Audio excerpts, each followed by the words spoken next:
हरिर्नाम हरिर्नामैव केवलम् कलौ नष्टेव नष्टेव नष्टेव गतिरन्यथा। प्रेम भक्ति प्रदातारं आनन्दनन्दवर्धनं स्वर्णमयि सुतं वन्दे जोगमाया मनोहरं विजयवल्लभां देवीं विजयानन्दवर्धिनीं सदानन्दमयीं सद्धिं जोगमायां नमाम्यहम्। गुरुर्ब्रह्मा गुरुर्विष्णु गुरुर्देव महेश्वर गुरुरेव परं ब्रह्म तस्मै श्री गुरवे नमः। गुरु शिष्य संवाद ग्रंथ होते पाठ। आज आमरा ग्रंथटिर दशम प्रसंग श्राद्ध आस्वादन करब। शिष्य पुनराय गुरुदेव के जिज्ञासा करितेछेन, शास्त्रे मृत व्यक्तिर उद्देश्ये श्राद्ध करिबार व्यवस्था आछे। श्राद्ध द्वारा मृत व्यक्तिर की उपकार हय आर ना करिले किछु क्षति आछे कि? गुरुदेव उत्तर दितेछेन, मृत व्यक्तिदिगेर उद्देश्ये श्राद्ध तर्पण ना करिले, जल ओ पिंडदान ना करिले परलोके ताहादिगेर जार पर नाई क्लेश हइया थाके। इतिपूर्वे तोमाके बलियाछि, मृत्युर पर स्थूल देह पृथिवीते पड़िया थाके, सूक्ष्म देह परलोके गमन करे। जमदूतेरा मानुषेर सूक्ष्म देह जमलोके लइया जाय। जमलोकेर अन्य नाम पितृलोक। सूक्ष्म देहधारी जीव जमलोके तथाकार द्वादश दिन मानवेर 1 बत्सर काल बास करिबार पर ताहार पृथिवीते कृत पाप पुण्येर विचार हय। धर्मराज परलोकगामी जीवेर पाप ओ पुण्य अनुसारे ताहार स्वर्ग ओ नरक भोगेर व्यवस्था करें। तोमाके पूर्वे इहाओ बलियाछि जे जीवेर सूक्ष्म देह जड़ीय। सूक्ष्म जड़ द्वारा सूक्ष्म देह गठित। क्षिति अप तेज वायु ओ आकाश এই पंचभूतेर सूक्ष्म अंश द्वारा सूक्ष्म देह निर्मित। जे पर्यन्त मानुष मायार भितरे थाके, बासनार अधीन थाके, जड़युक्त थाके, ततदिन पर्यन्त ताहार क्षुधा तृष्णा थाके, शीत उष्णादिर द्वारा क्लेश भोग करे। स्थूल शरीरे जे प्रकार क्षुधा तृष्णा और शीतातपजनित क्लेश अनुभूत हय एवं ताहा दूर करिबार जन्य स्थूल अन्न पानीय वस्त्रादिर प्रयोजन हय, सूक्ष्म और कारण देहेও सेरूप क्षुधा तृष्णा और शीतातप जनित क्लेश अनुभूत हइया थाके एवं ताहा दूर करिबार जन्य सूक्ष्म अन्न पानीय और वस्त्रादिर प्रयोजन हय। सूक्ष्म जड़ेर समवाये सूक्ष्म देह निर्मित। सुतरां सूक्ष्म देहेर क्षुधा तृष्णा शीतातप जनित क्लेश निवारण करिबार जन्य सूक्ष्म ग्रासाच्छादन आवश्यक। जीवेर स्थूल शरीरेर मध्य जेमन सूक्ष्म अवयव आछे जाहाके सूक्ष्म देह बले, सेई प्रकार प्रत्येक स्थूल पदार्थेर मध्य ताहार सूक्ष्म अवयव सूक्ष्म अंश आछे।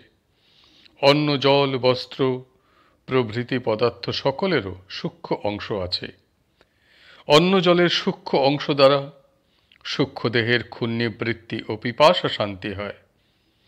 वस्त्रेर सूक्ष्म अंश द्वारा शीत निवारण हय। एरूप छत्र चामर ताल बृंत पादुका प्रभृति पदार्थेर सूक्ष्म अंश द्वारा परलोकबासी जीवेर सूक्ष्म देहेर तृप्ति और आराम सम्पादित हइया थाके। ए कथागुली तोमार निकट गाजाखुरी मने हइते पारे, किन्तु इहा वास्तविक सत्य घटना। परलोकेर ब्यापार इंद्रियेर अगोचर, सुतरां ताहा যুক্তিতর্ক দ্বারা বুঝাইয়া দেওয়া যায় না। কিন্তু পরলোকে জীবের এই সমস্ত ক্লেশ ভোগ বাস্তবিকই হইয়া থাকে। বস্তুর সূক্ষ্ম অংশ দ্বারা তত্তৎ ক্লেশ সমূহের উপশম বাস্তবিক হইয়াই থাকে। শ্রাদ্ধের উদ্দেশ্য परलोकगत व्यक्तिर परलोकस्थ उक्तविध क्लेश परम्परा दूर करिया ताहादिगके তৃপ্তি দান করা, যাহাতে পরলোকগত আত্মীয় স্বজন কোনো প্রকার ক্লেশ না পান, অন্নপানের অভাবে তাহাদিগের ক্লেশ না হয়, বস্ত্রাদির অভাবজনিত কষ্ট ভোগ না করিতে হয়, সেই জন্যই শ্রাদ্ধ করিবার ব্যবস্থা। সেই জন্যই শ্রাদ্ধ উপলক্ষে শাস্ত্রে যে সকল বস্তু দান করিবার ব্যবস্থা আছে, পিণ্ডাদি দিবার যে আদেশ আছে, তাহা অবশ্য কর্তব্য। আমাদিগের পরলোকগত মাতা পিতা এবং অন্যান্য আত্মীয়বর্গের প্রতি যদি আমাদিগের কিছুমাত্র মমতা থাকে, কিছুমাত্র কৃতজ্ঞতা থাকে, তাহা হইলে তাহাদিগের পারলৌকিক ক্লেশ নিবারণের জন্য তাহাদিগের উদ্দেশ্যে জল পিণ্ড প্রদান এবং অন্ন বস্ত্রাদি যাহা শাস্ত্রে উৎসর্গ করিবার ব্যবস্থা আছে, সেই সকল দ্রব্য উৎসর্গ করা আমাদিগের অত্যন্ত উচিত। পরলোকগত মৃত ব্যক্তির পুত্র পৌত্রাদি শ্রাদ্ধ দিনে মৃত ব্যক্তির উদ্দেশ্যে যে জল পিণ্ডাদি প্রদান করেন, অন্ন পানাদি উৎসর্গ করেন, মৃত ব্যক্তি সেই সকল পদার্থের সূক্ষ্ম অংশ ভোগ করিয়া ক্ষুধা তৃষ্ণা বা অন্য প্রকার ক্লেশ নিবারণ করেন। পৃথিবীতে মৃত ব্যক্তির উদ্দেশ্যে যে জল পিণ্ড প্রভৃতি প্রদত্ত হয়, যে সকল অন্নপানাদি উৎসর্গীকৃত হয়, তাহার সূক্ষ্ম অংশ পরলোকবাসী মৃত ব্যক্তির নিকট উপস্থিত হয়। তদ্বারা তাহার ক্ষুধা তৃষ্ণা প্রভৃতি সমস্ত অভাব বিদূরিত হয়। মৃত ব্যক্তি দেহ ধারণ করিয়া শ্রাদ্ধান্নই ভোজন করিয়া থাকেন। শ্রাদ্ধকারীগণ মাসে মাসে কিংবা বৎসরান্তে যে শ্রাদ্ধ করেন, সেই শ্রাদ্ধান্নেই প্রাণী ভোজ্যরূপে প্রাপ্ত হন।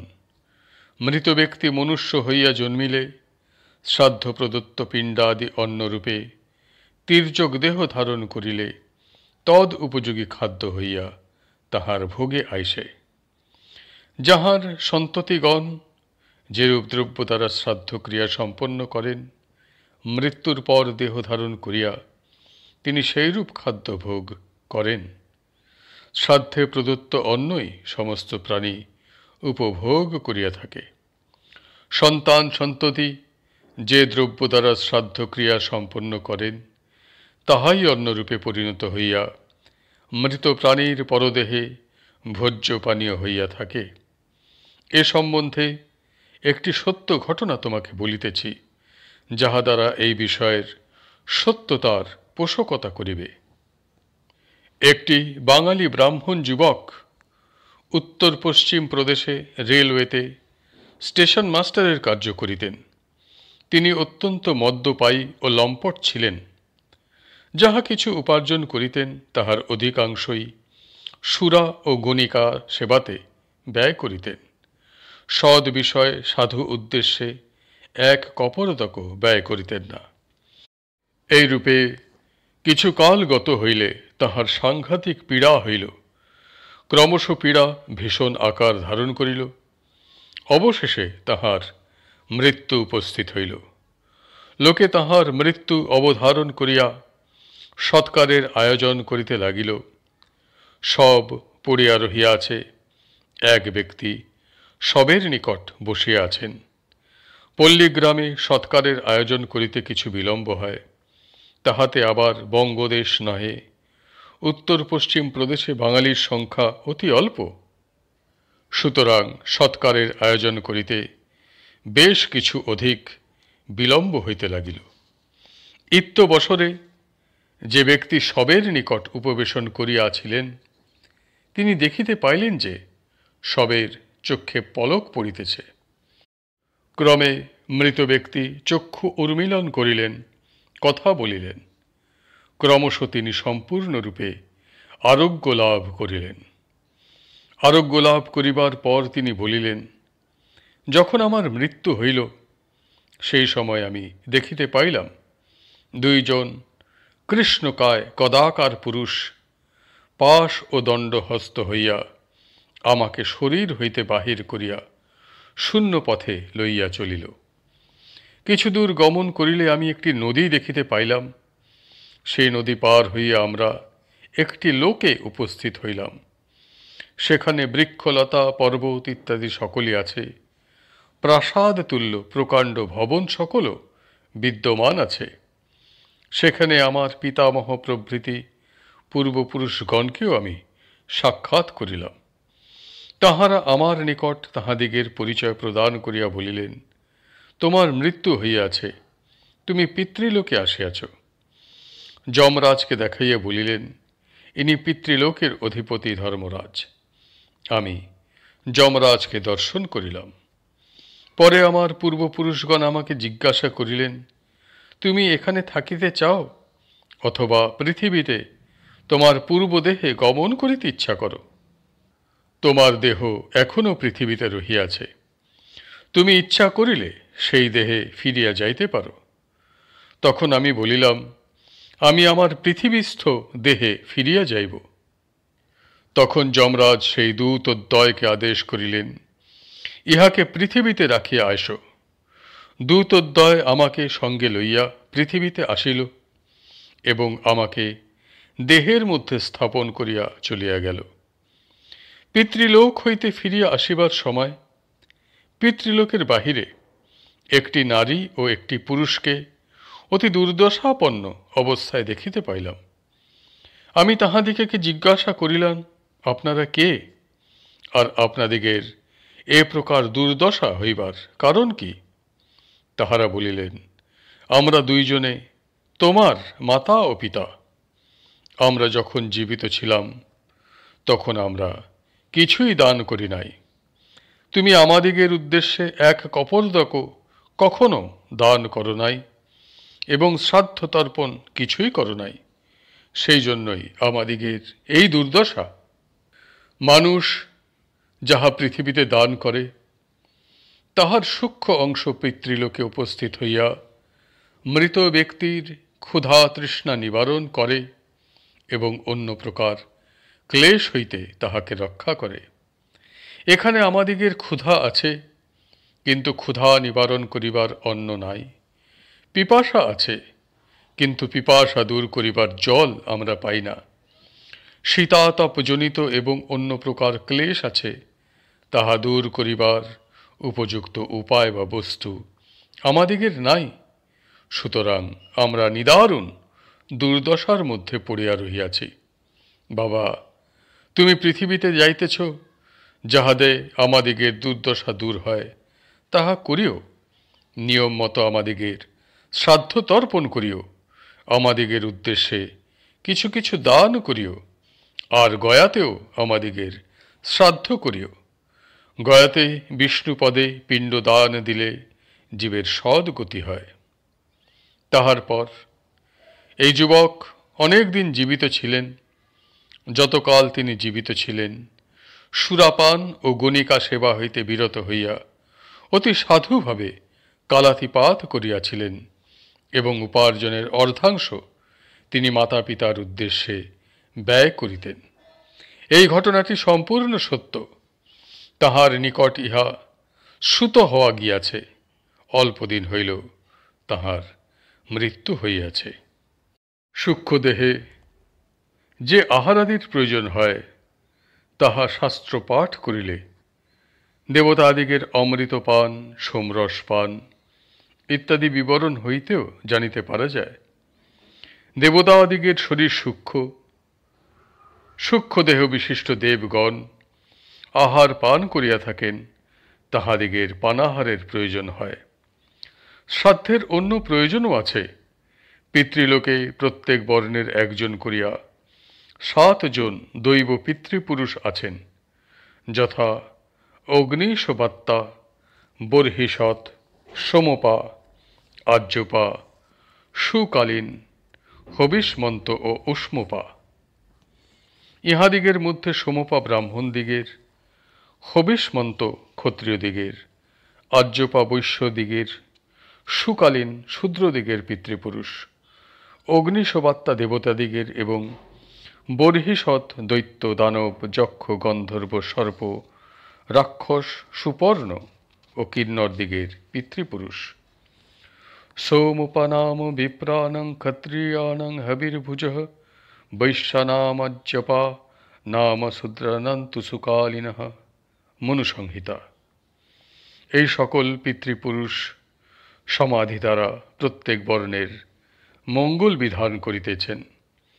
শ্রাদ্ধে প্রদত্ত জল ও পিণ্ড দ্বারা তাহারা পরিতৃপ্ত হইলে তাহারা বংশের উপর আশীর্বাদ করেন, তাহাতে বংশের সমূহ কল্যাণ হয়। এইখানে শ্রাদ্ধ নামক প্রসঙ্গটি সম্পূর্ণ হইল। হরি বল, হরি বল, হরি বল। জয় গুরুদেব, জয় গুরুদেব, জয় গুরুদেব। হরের নাম হরের নামৈব কেবলম, কলৌ নাস্তেব নাস্তেব নাস্তেব গতিরন্যথা। শ্রী শ্রী গুরবে নমঃ। প্রেম ভক্তি প্রদাতারং আনন্দানন্দবর্ধনম স্বর্ণময়ী সুতং বন্দে যুগমায়া মনোহরম। বিজয়বল্লভাং দেবীং বিজয়ানন্দবর্ধিনীং সদানন্দময়ীং সাধ্যিং যোগমায়াং নমাম্যহম। ওম সর্বে ভবন্তু সুখিনঃ, সর্বে সন্তু নিরাময়া, সর্বে ভদ্রাণি পশ্যন্তু, মা কশ্চিৎ দুঃখভাগ ভবেদ। ওম শান্তিঃ শান্তিঃ শান্তিঃ। হরিঃ ওম তৎসৎ। ভক্তিভাজন শ্রীমদ্ আচার্য বিজয়কৃষ্ণ গোস্বামী মহোদয়ের বক্তৃতা উপদেশ গ্রন্থ হতে পাঠ। দ্বাদশ উপদেশ, ঢাকা পূর্ব বাংলা ব্রহ্ম মন্দির, রবিবার 7ই ভাদ্র 1293 সন। মনুষ্য প্রকৃতি পর্যালোচনা করিলে দেখিতে পাওয়া যায় যে পুরাতন পদার্থের প্রতি অনুরাগ মনুষ্যের স্বভাব। মানব পূর্বপুরুষ দিগের প্রতি অধিকতর শ্রদ্ধা প্রকাশ করিয়া থাকে। যখন কোন স্থানে ভ্রমণ করিতে যায়, তত্রত্য নূতন সকল পরিত্যাগ করিয়া প্রাচীন কীর্তি সকল, প্রাচীন মন্দির প্রভৃতি দর্শনে ব্যগ্র হয়। তজ্জন্য কত দুর্গম স্থানে অরণ্যে গমন করে। প্রাচীন পুস্তক, পুরাতন দেশ এ সকলের উপর লোকে বিশেষ প্রীতি প্রদর্শন করিয়া থাকে। এই সংসারে যে সকল পদার্থ দর্শন করি, ইহার সকলে সৃষ্ট। অনন্তকালের সহিত তুলনা করিলে ইহার একটিকেও তত পুরাতন বলিয়া বোধ হয় না। যাহা হোক, পুরাতনের অনুসন্ধান করিতে গেলে সেই অনাদি নিত্য পরাৎপর পরব্রহ্মের মতো পুরাতন আর কাহাকেও প্রাপ্ত হওয়া যায় না। তিনিই প্রাচীনের প্রাচীন, পুরাতনের পুরাতন। তিনি আদি সত্য, আদি শক্তি, পরাশক্তি। জগতের প্রাচীন পদার্থসমূহ তাহা হইতেই সৃষ্ট হইয়াছে। প্রকৃত সত্য তিনি, আর সব ব্রহ্মাণ্ডাদি তাহারই ছায়া মাত্র। তাহাকে একবার পুরাতন বলিয়া বুঝিতে পারিলে আপনা হইতেই তাহার দিকে প্রাণ ধাবিত হয়। পুরাতনের প্রতি শ্রদ্ধা হইতেই মানবের প্রাণ সেই প্রাচীনতম পরমেশ্বরের প্রতি শ্রদ্ধা ভক্তি প্রদান করিয়া থাকে। মানবের প্রাণ স্বভাবতই সত্য, সুন্দর, মঙ্গল, অনন্তকে প্রার্থনা করে। সেই সত্যং শিবং সুন্দরংকে প্রাপ্ত হইলে তাহার এই অনুরাগ চরিতার্থ হয়। সত্য প্রভৃতিতে যে অনুরাগ, তাহা হইতেই আমরা তাহার নিকটে উপস্থিত হই। ইহার একটিকে ধরিতে পারিলেই তাহার নিকটে উপনীত হওয়া যায়।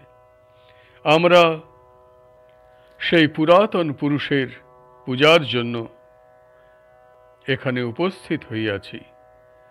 সেই পূজা বাহিরের কিছু নহে, অন্তরের ব্যাপার। তাহাকে ছাড়িয়া আর কোথাও প্রাণের আশার পরিসমাপ্তি নাই। যাহার সঙ্গে আমাদের এমন যোগ, তাহার পূজার জন্য এখানে আসিয়াছি। তিনি সামান্য পুরাতন মন্দির প্রভৃতির ন্যায় নহেন, তিনি পূর্ণ পুরাতন। তিনি স্বয়ংই তাহার পূজার জন্য প্রাণকে লালায়িত করেন। সেই পরাৎপরকে পূজা করিতে চাই। তিনি ইষ্ট দেবতা। যিনি প্রাণে এত ক্ষুধা দিয়াছেন, তিনি দূরে নহেন। তাহাকে অনুসন্ধান করিবার জন্য দূরে যাইতে হয় না, বিদেশে যাওয়ার প্রয়োজন নাই। তিনি সর্বব্যাপী, প্রাণের প্রাণ হইয়া সর্বদা অন্তরে বাস করিতেছেন। তাহার পূজা করিলে প্রাণের মলিনতা দূরে চলিয়া যায়। প্রাণের সকল আশা তখনই চরিতার্থ হয়।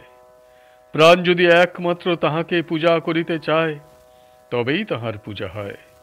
কিন্তু তা হয় কোথায়? প্রায়ই আমরা কামাদি রিপু সকলের নিজের স্বার্থের পূজা করি। তাই অনেক সময় তাহার পূজা করিতে আসিয়াও নিরাশ হইয়া চলিয়া যায়। যাহারা পাপে রত থাকে, তাহারা তাহাকে মুখে সর্বব্যাপী বলে, কিন্তু কাজে কল্পনা বা এক প্রকার চিন্তা বলিয়া স্থির সিদ্ধান্ত করে। যেমন মেঘে সূর্য আবৃত থাকিলে তাহার তেজ দৃষ্ট হয় না, সেরূপ সর্বপ্রকার পাপের আবরণ হইতে মুক্ত না হইলে ভগবানের প্রকাশ হৃদয়ঙ্গম হইতে পারে না। আমরা যাহার নিকট আসিয়াছি, তিনি জাগ্রত জীবন্ত অন্তর্যামী দেবতা। তিনি সমুদয় জানিতেছেন। তাহার পূজা করিতে হইলে অন্তরের আর সমস্ত বাসনা দূর করিতে হয়, নতুবা তিনি প্রকাশিত হন না। তিনি স্বপ্রকাশ, স্বয়ং প্রকাশিত না হইলে সাধন করিয়া কেহই তাহাকে লাভ করিতে পারে না। সাধনের দ্বারা প্রাণের মলিনতা, অপবিত্রতা দূর হইয়া যায়। প্রাণ তাহার জন্য ব্যাকুল হইয়া ওঠে। সাধনের দ্বারা হৃদয় দর্পণ পরিষ্কৃত ও মার্জিত না হইলে সে পবিত্র সূর্যের কিরণ প্রতিফলিত হইতে পারে না। এই জন্যই সাধনের প্রয়োজন। একবার প্রাণের সহিত যদি বলিতে পারি, দোহাই প্রভু তোমাকে চাই, তবে তৎক্ষণাৎ তিনি প্রাণকে কৃতার্থ করিবেনই করিবেন, সন্দেহ নাই। দীনবন্ধু, কৃপা করো, এই যে তুমি সম্মুখে বর্তমান, এই বলিয়া একবার তাহাকে প্রণাম করিতে পারিলেই যথেষ্ট। এই করো প্রভু, যেন তোমাকে সাক্ষাৎ প্রত্যক্ষ দেখিয়া একটি প্রণাম করিতে পারি।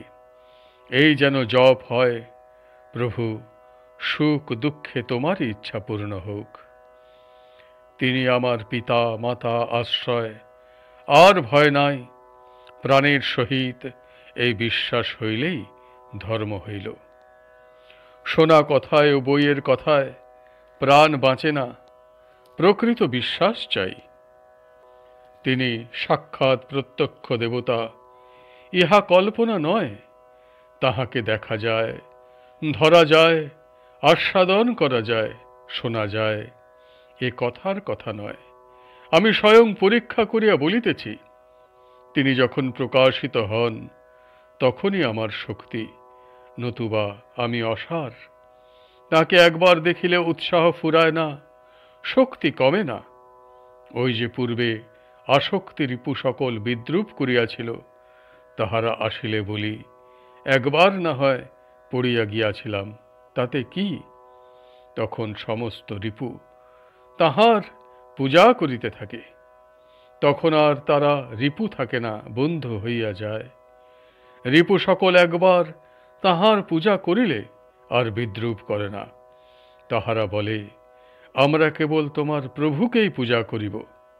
তখনই চিদানন্দ, এই যে এখানে তিনি চিৎকার করে বলছেন, ত্বং হি ত্বং হি ত্বং হি, কেবলই তুমি, কেবলই তুমি। আর যাহা দেখি সব শূন্য, সব অন্ধকার, আর সব তোমাতেই দেখা যাইতেছে। ত্বং হি, জয়দেব জয়দেব, ধন্য দেব ধন্য দেব, ধন্য পরিত্রাতা, করুণাময় দীননাথ দীনবন্ধু, এমন করে তুমি রক্ষা করো, না হইলে কি পারিতাম। দুর্দিনে তুমিই কেবল রক্ষা করো, মানুষ সাহায্য করে না। তুমিই আমার দরদি, হে আমার প্রাণের দরদি। তুমিই ধন্য, তুমিই ধন্য, তোমাকে বার বার প্রণাম। আজকের উপদেশ পাঠ এখানেই সমাপ্ত হলো। হরি বল, হরি বল, হরি বল। জয় গুরুদেব, জয় গুরুদেব, জয় গুরুদেব। হরির নাম হরির নামৈব কেবলম, কলৌ নাস্তেব নাস্তেব নাস্তেব গতিরন্যথা। হরির নাম হরির নামৈব কেবলম, কলৌ নাস্তেব নাস্তেব নাস্তেব গতিরন্যথা। শ্রী শ্রী গুরবে নমঃ। প্রেম ভক্তি প্রদাতারং আনন্দানন্দবর্ধনম শরণময়ী সুতং বন্দে যুগমায়া মনোহরম। বিজয়বল্লভাং দেবীং বিজয়ানন্দবর্ধিনীং সদানন্দময়ীং সাধ্বীং যোগমায়াং নমাম্যহম। ওং সর্বে ভবন্তু সুখিনঃ, सर्वे सन्तु निरामया, सर्वे भद्राणि पश्यन्तु, मा कश्चित् दुःखभाग् भवेत्। ॐ शान्तिः शान्तिः शान्तिः। हरिः ॐ तत्सत्, हरिः ॐ तत्सत्, हरिः ॐ तत्सत्। শ্রী শ্রী সার সংগ্রহ মাধুরীমা গ্রন্থ হতে 8ই শ্রাবণ শ্রী শ্রী গোসাইজি ও শ্রী শ্রী মাতা ঠাকুরানীকে প্রণাম করে কাছে বসলাম। তাঁরা আশীর্বাদ করলেন। সেই বৈষ্ণব 5 জন এসে প্রণাম করে বসে বললেন, মা শ্রবণ করো। বিনা সাংখ্যেন যোগেন বিনা সাত্ম বিচিন্তনম বিনা ব্রত তপোদানৈঃ শ্রেয় বৈ প্রাণিনামিহ। মথুরায়াং বশিষ্যামি যাস্যামি মথুরামহম। ইতি যস্য ভবেদ বুদ্ধিং সোऽপি বন্ধাদ্ বিমুচ্যতে। সর্পদষ্টঃ পশুহতঃ পাবকাম্বু বিনাশিতঃ লব্ধাপমৃতভোজে চ মথুরে হরিলোকগঃ। ত্রৈলোক্যবর্তী তীর্থানাং সেবনাদ দুর্লভা হি যা।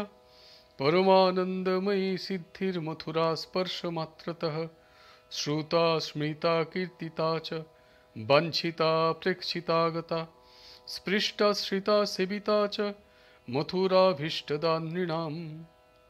स्कंद पाताल खंड मथुरा माहात्म्ये ও ভক্তমাল 26 মালা হইতে, অর্থাৎ সাংখ্যযোগ স্বরূপ আত্মচিন্তা, ব্রত, দান ও তপস্যা বিনা এই মথুরা ধামে শ্রেয় লাভ হইয়া থাকে। আমি মথুরায় বাস করিব, আমি মথুরায় যাইব। যাহার মনে এইরূপ বুদ্ধির উদয় হয়, তিনিও ভববন্ধন হইতে বিমুক্ত হন। এই মথুরা ধামে সর্পদ্রষ্ট, পশু কর্তৃক নিহত, অগ্নিদগ্ধ ও জলমগ্ন হইয়া যাহাদের অপমৃত্যু হয়, তাহারাও বৈকুণ্ঠে গমন করেন। ত্রৈলোক্য মধ্যবর্তী সমুদায় তীর্থের সেবা করিয়াও যাহা প্রাপ্ত হওয়া যায় না, মথুরা ভূমি স্পর্শ মাত্রেই পরম আনন্দময়ী প্রেম সিদ্ধি লাভ হইয়া থাকে। শ্রুতি স্মৃতি কীর্তিত বাঞ্ছিত প্রেক্ষিত গতস্পৃষ্ট আশ্রিত বা সেবিত হইলে মথুরাপুরী জনগণের অভীষ্ট প্রদান করিয়া থাকে। কৃষ্ণ অন্ন যদু সম্ভূত যস্তু গোপেন্দ্র নন্দন বৃন্দাবনং পরিত্যজ্য পাদমেকং ন গচ্ছতি। তন্ত্রী ভক্তমাল 26 মালা, অর্থাৎ যদুবংশ সম্ভূত শ্রীকৃষ্ণ পৃথক, আর যিনি গোপেন্দ্র নন্দন শ্রীকৃষ্ণ, তিনি বৃন্দাবন পরিত্যাগ করিয়া এক পাদও অন্য স্থানে গমন করেন নাই। তাঁরা প্রণাম করে চলে গেলেন। শ্রী শ্রী গোসাইজি বললেন, মা, এইবার ব্রজলীলা বর্ণন করবেন। 9 শ্রাবণ। শ্রী শ্রী গোসাইজি ও শ্রী শ্রী মাতা ঠাকুরানীকে প্রণাম করে কাছে বসলাম। তাঁরা আশীর্বাদ করলেন। সেই বৈষ্ণব 5 জন এসে প্রণাম করে বসে বললেন, মা শ্রবণ করো। বৈকুণ্ঠা জনিত বরা মধুপুরী তত্রাপি রাসত সবাদ বৃন্দারণ্য মুদার পানিরমনাথ তত্রাপি গোবর্ধনঃ রাধাকুণ্ড মিহাপি গোকুল পতেঃ প্রেমামৃতপ্লাবনাৎ কূর্জাদস্য বিরাজত গিরিতটে শিবাং বিবেকী ন কহ। ভক্তমাল 26 মালা হইতে, অর্থাৎ মধুপুরী শ্রীকৃষ্ণের জন্মভূমি, এই জন্য বৈকুণ্ঠ হইতে শ্রেষ্ঠতম, তথায় শ্রীকৃষ্ণের রাস লীলা হেতু বৃন্দাবন। উদার পানি শ্রীকৃষ্ণের লীলাস্থলী বলিয়া তাহাতে আবার গোবর্ধন, গোকুলপতি শ্রীকৃষ্ণের উদ্বেলিত প্রেমামৃত সিঞ্চন হেতু এই গোবর্ধন গিরি মধ্যস্থ রাধাকুণ্ড শ্রেষ্ঠ। সুতরাং কোন বিবেকী ব্যক্তি গোবর্ধন পর্বত তটস্থিত এই রাধাকুণ্ডের সেবা না করিবে? চিন্তামণি প্রকর সদমসু কল্পবৃক্ষ লক্ষাবৃতেষু সুরভি রভি পালয়ন্তম লক্ষ্মী সহস্র শত সম্ভ্রম সেবামানং গোবিন্দমাদি পুরুষং তমহং ভজামি। ব্রহ্ম সংহিতায়াম ও শ্রী চৈতন্য চরিতামৃত আদি খণ্ড হইতে, অর্থাৎ চিন্তামণি সমূহে রচিত লক্ষ লক্ষ কল্প বৃক্ষ পরি মণ্ডিত মনোহর স্থানে শত সহস্র লক্ষীর দ্বারা সাদরে সেব্যমান সুরভি বায়ু দ্বারা উপসেবিত অথবা বহুল গাভীগণের পালনকারী আদিপুরুষ গোবিন্দের সেবা করি। জয়তি জননিবাস দেবকী জন্মবাদ যদুবর পরিষদ স্বৈর্দভি রসন্ন ধর্মম চিরচর ব্রীজিনঘ্ন সুস্মিত শ্রীমুখেন ব্রজপুর বনিতানং বর্ধয়ন কামদেবম। শ্রীমদ্ভাগবত দশম স্কন্ধ 90তম অধ্যায় ও 48তম শ্লোক হইতে, অর্থাৎ যিনি নিখিল জনসকলের আশ্রয় স্বরূপ, দেবকী গর্ভ সঞ্জাত বলিয়া যাহার খ্যাতি, যিনি যাদবগণের সহিত অধর্ম বিনষ্ট করিয়া সমস্ত প্রাণীর সংসার দুঃখ নিরাকৃত এবং সুস্মিত শ্রীমুখের সৌন্দর্যে ব্রজবনিতা ও পুরস্ত্রীগণের কামদেব বর্ধন করিয়াছেন, সেই শ্রীকৃষ্ণ সর্বোপরি বিরাজমান হইতেছে। তাঁরা প্রণাম করে চলে গেলেন। 10ই শ্রাবণ। শ্রী শ্রী গোসাইজি ও শ্রী শ্রী মাতা ঠাকুরানীকে প্রণাম করে কাছে বসলাম। তাঁরা আশীর্বাদ করলেন। সেই বৈষ্ণব 5 জন এসে প্রণাম করে বসে বললেন, মা শ্রবণ করো। কদাচিদথ গোবিন্দ রামশ্চাদ্ভুত বিক্রমঃ বিজহতুর্বনে রাত্রং বদ্ধগৌ ব্রজযোষিতাম। শ্রীমদ্ভাগবত দশম স্কন্ধ 34তম অধ্যায় 20তম শ্লোক। অর্থাৎ তদ অনন্তর কোন সময় রাত্রি যোগে অদ্ভুত বিক্রম শ্রী গোবিন্দ ও বলরাম ব্রজকামিনী গণের মধ্যবর্তী হইয়া ব্রজ সমীপস্থ কানন মধ্যে বিহার করিয়াছিলেন। উপগীয়মানৌ ললিতং স্ত্রীরত্নের বদ্ধ সৌহৃদৈ স্বলঙ্কৃতানুলিপ্তাঙ্গৌ স্বগ্বিনৌ বিরজো অম্বরৌ নিশামুখং মানয়ন্তা বুদিতোড়ুপতারকম মল্লিকা গন্ধমত্তালিজুষ্টং কুমুদবায়ুনঃ জগতঃ সর্বভূতানাং মনঃ শ্রবণমঙ্গলম তৌ কল্পয়ন্তো যুগপৎ স্বরমণ্ডলমূর্ছিতম। শ্রীমদ্ভাগবত দশম স্কন্ধ 34তম অধ্যায় 21-23তম শ্লোক। অর্থাৎ তাহাদিগের 2 জনেরই শরীর চন্দন চর্চিত ও নানারূপ অলঙ্কারে অলঙ্কৃত, গলদেশে মাল্য দোদুল্যমান এবং পরিধানে সুবিমল অম্বর। তাহারা দেখিলেন অদ্যকার সন্ধ্যা অতীব মনোহর, সান্ধ্য গগনে তারানাথ ও তারকামালা সমুদিত হইয়াছে। ভ্রমরবৃন্দ মল্লিকার মধুগন্ধে উন্মত্ত হইয়া চতুর্দিকে বিচরণ করিতেছে এবং গন্ধবহ কুমুদ গন্ধগ্রহণপূর্বক মৃদুমন্দভাবে প্রভাবিত হইতেছে। কৃষ্ণ বলরাম সেই সন্ধ্যাকালের সংবর্ধনা না করিয়া ক্ষান্ত থাকিতে পারিলেন না। তাহাদিগের প্রেয়সীরা তাহাদিগকে লক্ষ্য করিয়া তান লয় বিশুদ্ধ রমণীয় সঙ্গীত করিতে আরম্ভ করিলেন। তাহারা দুইজনেও সমবেত হইয়া সর্বজনের মনোরঞ্জন ও শ্রুতি সুখকর স্বরগ্রামের মূর্ছনা সহকারে সঙ্গীত আলাপে প্রবৃত্ত হইলেন। বর্হা পীড়ং নটবরবপুঃ কর্ণয়ঃ কর্ণিকারং বিভ্রদবাসঃ কনককপিশং বৈজয়ন্তীং চ মালাম রন্ধ্রান বেণুরধর সুধয়া পুরয়ন গোপবৃন্दैर् বৃন্দারণ্যং স্বপদরমন্যং প্রাবিশদ গীতা কীর্তিঃ। শ্রীমদ্ ভাগবত দশম স্কন্দ 21তম অধ্যায় 5ম শ্লোক। অর্থাৎ শ্রীকৃষ্ণ ময়ূর, বর্হ রচিত চূড়া, শ্রুতিযুগলে কর্ণিকার পুষ্প, কতকতুল্য কপিশ বা নীল পীত মিশ্রিত বর্ণের বসন এবং পঞ্চবর্ণ পুষ্পে গ্রথিত বৈজয়ন্তী মালা ধারণ করিয়া নটবরের ন্যায় স্বীয় অঙ্গ নিরন্তর নূতন নূতন শোভার আবির্ভাবে সমধিক সমৃদ্ধি করিতে করিতে বৃন্দাবনে যে স্থানে তদীয় অসাধারণ পদচিহ্ন সমূহ সকলেরই নিরতিশয় রতি বা আনন্দ সম্পাদন করিতেছে, সে বৃন্দাবনে প্রবেশ করিলেন। এদিকে গোপবৃন্দ তাহার যশগান করিতে থাকিলেন। বন্দে নন্দব্রজস্ত্রীণাং পাদরেণুমভীক্ষ্ণশঃ ইয়াসাং হরি কথোদ্গীতং পুনাতি ভুবনত্রয়ম।